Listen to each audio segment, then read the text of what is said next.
Okay, sorry about that. I too have forgotten my Phillips, which, as you can see, I got now. So let's try this again. Like I said,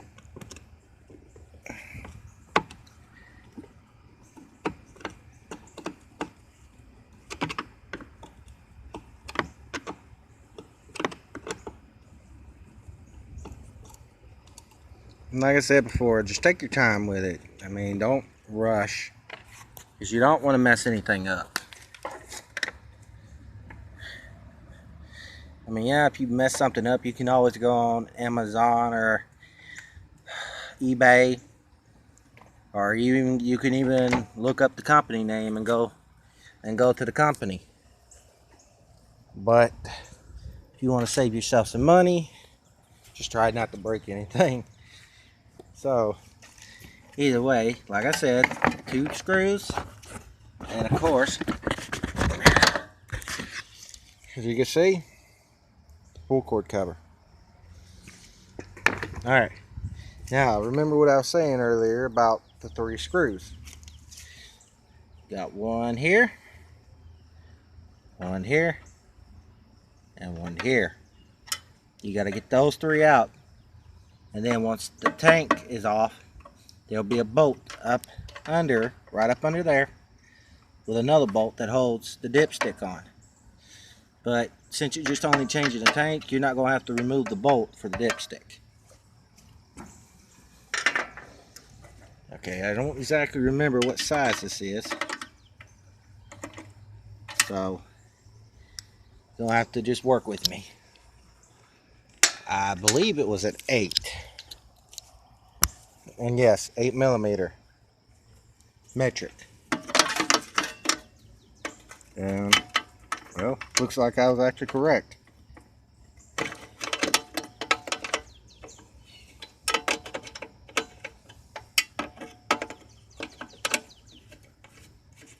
And always make sure, before you jump ahead of yourself, don't pull the gas line off just yet until you actually get the tank completely unbolted.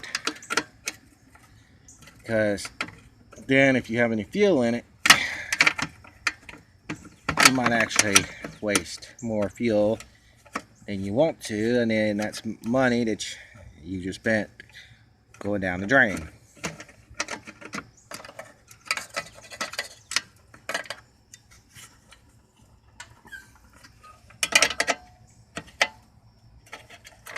And by the way, one other thing, now it's not always common, but anytime you get a new tank for your machine, all that, always check the insides before you put fuel inside of it or put it on.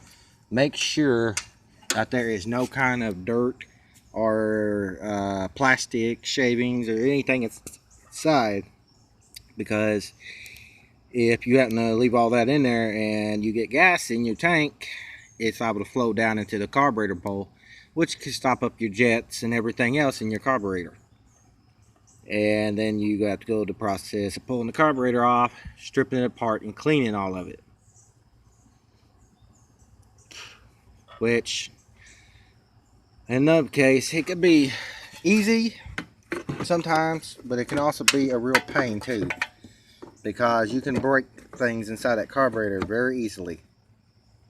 So just make sure that you always check the tank before you run any fuel in it, to make sure there's none of that kind of stuff inside, because you really don't want to go through the hassle of trying to fix all that. It'd be more than it's worth. So yeah. All right, now then, to get the fuel line off the tank, for y'all who don't really do this kind of work, to get the gas line off, you got to remove that little clip right there. But don't cut it or bend it. It's got 3 little tabs right there that you squeeze together, and it should slide right back, which allows you to be able to pull the hose off the stem of the tank. See it? Right there. And I'm sorry for if the camera's a little shaky and stuff. I think I had a little too much caffeine, if you get what I mean. But let's see if we can get the camera set up here so you can see how I do this. Just grab these 3 thrones just like so, and just pull it back to the distance that you need. But make sure that you got the tank leaning back some, so that when you pull the line off, you don't waste that much fuel. And yes, you will waste some fuel, but it could be a lot worse.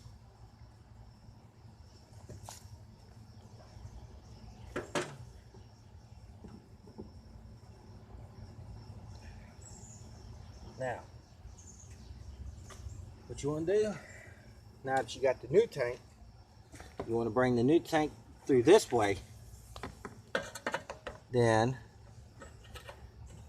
pop your rubber hose back on, and those 3 little tabs. Oh shit. Sorry about that. Alright, let's try.